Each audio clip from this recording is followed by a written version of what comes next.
Hi, welcome back to the All Things Homeopathy Materia Medica series.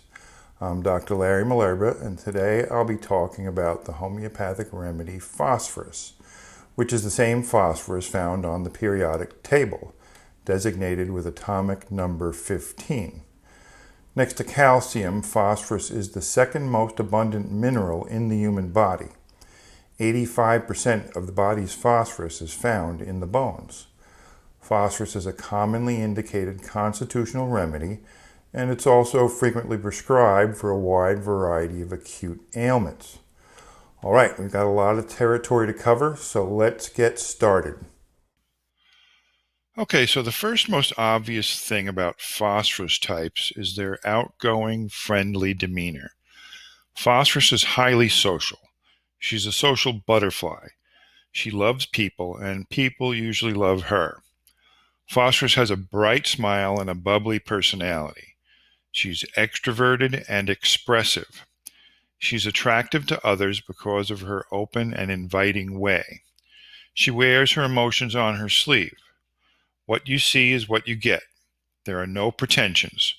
Phosphorus always has a positive attitude, and even when the going gets tough, she tends to remain remarkably optimistic. Her optimism can be infectious.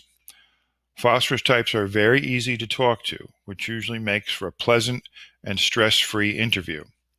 Phosphorus children can be precocious, finding it easy to converse with adults. As we shall see, the personality of phosphorus burns bright, just like the element on the periodic table.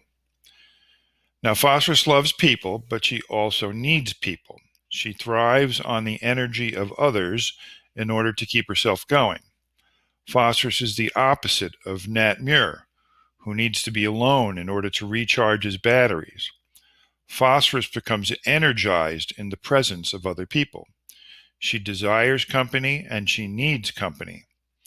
Phosphorus lists prominently under desire for company, aggravated while alone. Phosphorus is also famously sympathetic. She is sensitive, kind, and cares a great deal for others. In fact, she is more than just sympathetic. She is empathic. This trait can be so strong that phosphorus may begin to experience symptoms similar to the symptoms of the person she is concerned about. She may develop a sympathetic illness of her own. Phos lists in repertories under sympathetic to the suffering of others, felt the same pain that his brother complained of.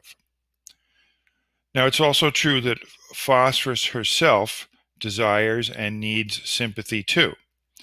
In repertories, we find this listed under consolation ameliorates. The nice thing is that phosphorus tends to be easily consoled.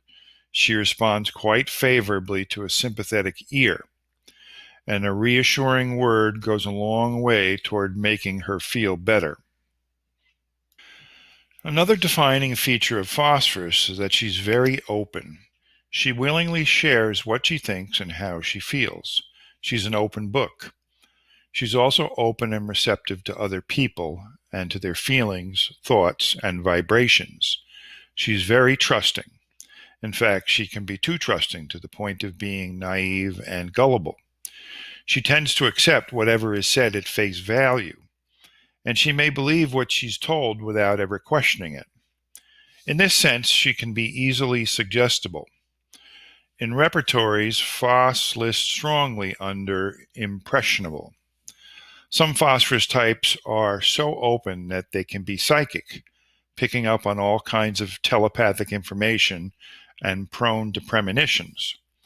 Phos lists prominently in the repertory under clairvoyance. And herein lies the phosphorus Achilles heel. She is too open for her own good. All that receptivity to other people's energies can take its toll on her own health and well-being.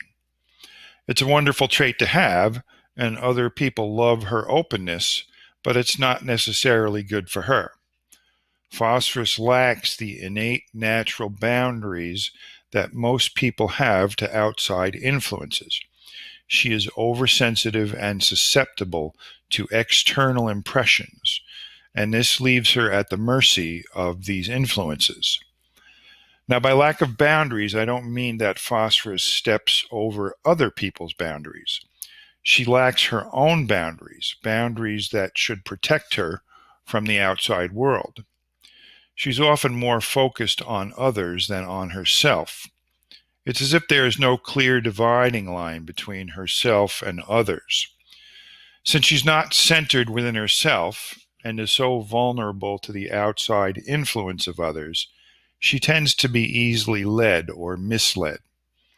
As a consequence, she is inconsistent and unbalanced. She's not very grounded. Instead, she may come across as flighty or excitable. She lacks discipline and the ability to focus or concentrate. She can be spacey, confused, and easily distractible. At her worst, she can be described as scatterbrained, ditzy, or flaky. Furthermore, this lack of a barrier to outside forces makes Phosphorus susceptible to anxiety. Oftentimes, the anxiety is about the well-being of her loved ones, and sometimes it's about her own health. In some cases, it may be just a vague, undefined, free-floating kind of anxiety. She may be unable to pinpoint its source or the reason for it. Now let's reflect for a moment upon this description of homeopathic phosphorus and consider its relationship to the element phosphorus. Phosphorus is a highly reactive substance. It spontaneously ignites when exposed to air at or above 86 degrees Fahrenheit. It burns fast and it burns bright.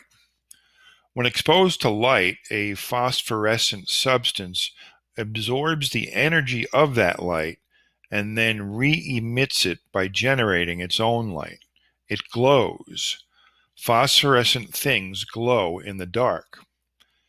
If we apply this metaphor of phosphorescence to the remedy phosphorus, we see a person who shines brightly. She glows and emits a positive energy that others recognize by her friendly, open, sympathetic demeanor. When her energy is depleted, she recharges her batteries by surrounding herself with the company of others. Her openness renders her susceptible to absorbing the energies of those around her. On the downside, she can pick up on and easily absorb negative and unhealthy energies that aren't always in her best interest. Her phosphorescent nature allows her to both absorb and to emit the various energies that she encounters in her environment. Now, not all phosphorus cases are going to exhibit these classic features. As the vital force becomes compromised, the symptom picture can change. In the later stage of illness, she may no longer shine as brightly. She can become irritable and may even prefer to avoid people. It's important to always keep an open mind when searching for the simillimum. The correct remedy doesn't always match the stereotypical ideal. Okay, now let's finish with the phosphorus fears. Knowing how much phosphorus thrives in company, it's not surprising that she would have a fear of being alone. Phos can also be afraid of being alone in the dark. But in the case of phosphorus, fear of being alone seems to be a more characteristic feature than fear of the dark. Given phosphorus's sympathetic nature, it makes sense that she may fear that something bad will happen to her loved ones. Her ability to pick up on psychic energies explains why she tends to fear ghosts, and her sensitivity to the energies in her environment explains her famous fear of thunderstorms and lightning. And lastly, Phos can have a fear of death, in addition to a fear of various diseases, especially heart disease. All right, let's talk now about generals and modalities. Similar to other remedies of the tubercular miasm, such as silica, calc phos, and tuberculinum, the constitutional phosphorus type is usually tall and thin. Phos may also have large eyes and long eyelashes. Most cases tend to be chilly, but some can be warm. And there can be temperature instability with flushes of heat or hot flashes. In terms of food and drink, phosphorus is famously thirsty. Many carry their drinks around with them all day long. There's usually a very strong thirst for cold drinks. Many prefer ice-cold drinks with ice. In acute ailments, a strong increase in thirst for cold drinks often points to the need for phosphorus. Phos also likes cold milk, sometimes ice-cold milk. And she may also like to drink wine. Phos will often say that her favorite food is ice cream. She also loves milkshakes. As you can see, there's a strong preference for both cold drinks and cold food. In terms of tastes, phosphorus usually likes salty and or spicy foods, but there can also be a desire for sweets. Additional food preferences include chocolate, and many like fish.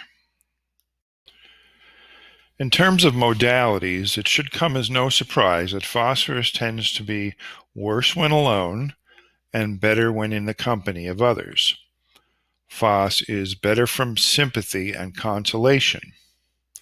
There's a distinct tendency for symptoms to be aggravated from lying on the left side and ameliorated while lying on the right.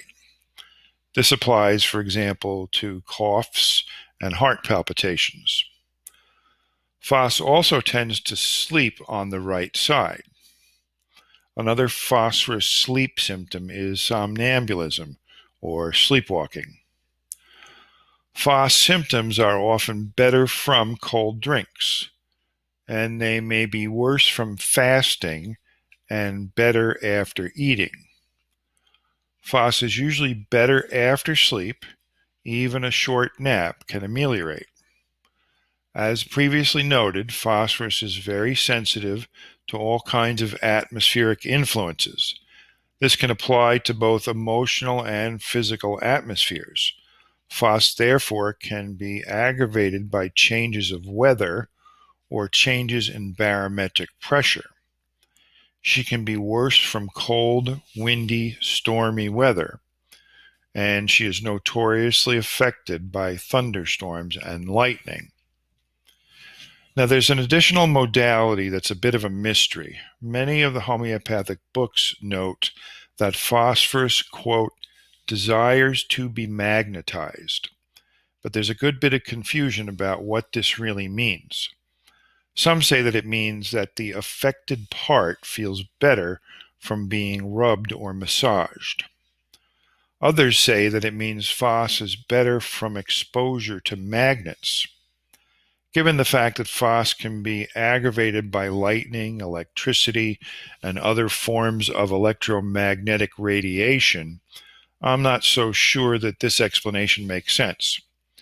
Still, others contend that it means phos feels better when in the presence of a person with a magnetic personality, as if to say that she likes to be captivated or mesmerized by a charismatic person. I don't know for sure, but I cast my vote for this last explanation. After all, phos loves and feels better in the company of others. Please note that I've been referring to phosphorus as she, but that is really just for convenience. In reality, phosphorus is a remedy that fits both men and women equally. Okay, now let's talk about phosphorus's physical health problems. Since phosphorus is a broad polycrest that covers a wide variety of ailments, I'm just going to focus on a few of the more common phosphorus physical health conditions. With that said, phosphorus often complains of burning pains and or burning sensations. The burning can be almost anywhere. There may be internal burning or external burning. You may recall that both sulfur and arsenicum have a similar propensity to develop burning pains. Phosphorus also has a predisposition toward a wide range of respiratory ailments. Phos is commonly indicated in cases of pharyngitis, strep throat, laryngitis, and bronchitis. There's a very strong tendency for every cold, sniffle, or fever to subsequently drop down into the chest. The phosphorus pneumonia often affects the left lung, but it can also involve the right side too. Whether it's a case of bronchitis, pneumonia, or any other condition that involves coughing, the cough is usually worse first thing in the morning and worse again in the evening. And as noted earlier, the cough is usually worse while lying on the left side and better when lying on the right. And as is the case with most phosphorus acute ailments, we expect to see a strong thirst for cold drinks. An additional phosphorus keynote often mentioned in the literature is that there's a tendency to vomit as soon as water becomes warm in the stomach. Another clue that should alert us to the possibility of phosphorus is hemoptysis. This is especially true when the blood coughed up is bright red blood. This brings us to another common phosphorus health problem. Phosphorus has a strong hemorrhagic tendency. In other words, phos tends to bleed easily. And the source of the bleeding can be just about anywhere. There may be bleeding from a wound, under the skin, from the gums, in the eye, from the nose, the stomach, from hemorrhoids, the respiratory tract, the urinary tract, the uterus, the rectum, or from anywhere. In all cases, the bleeding tends to be heavy and profuse, and the blood is usually bright red and without clots. Now, phosphorus is also a remedy for a variety of bone disorders. Recall that most of the body's phosphorus is found in the bones. Phosphorus children often grow tall and grow rapidly. Phosphorus, phosphoric acid, and calc phos are among the most frequently indicated remedies for growing pains in children and adolescents. Phos is also indicated for bone pains and bone injuries. And it's a remedy for osteomyelitis, which is an infection of the bone. And finally, phosphorus also has a strong relationship to the nervous system. It's a remedy for a variety of neurologic disorders. It can be indicated in cases of multiple sclerosis, and it's a remedy for numbness of the extremities. Some complain of numbness of the fingers upon waking from sleep. Phos is one of the main remedies for ailments that arise after medical anesthesia, and it's a remedy for the consequences of electrocution. Here again, we see that phosphorus can be sensitive and vulnerable to all kinds of energies, including lightning, electricity, and the electromagnetic fields generated by various technologies. Okay, let's turn now to remedy relationships.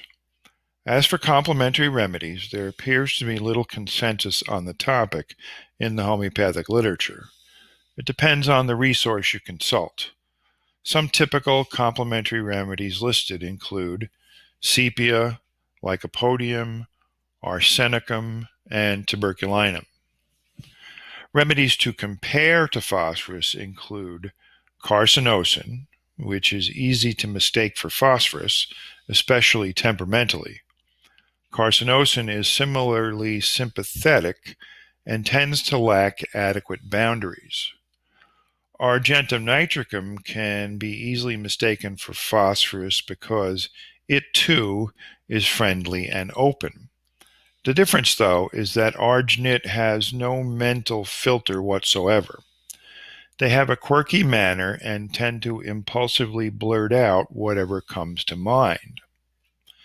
Silica is similarly tall and thin and prone to respiratory conditions. Tuberculinum 2 is tall and thin, prone to respiratory problems, and desires cold milk. And lastly, calc phos tends to be tall and thin and is prone to growing pains. All right, that's my take on phosphorus, and I'm sticking with it. I appreciate your likes and shares, and I welcome your comments and feedback.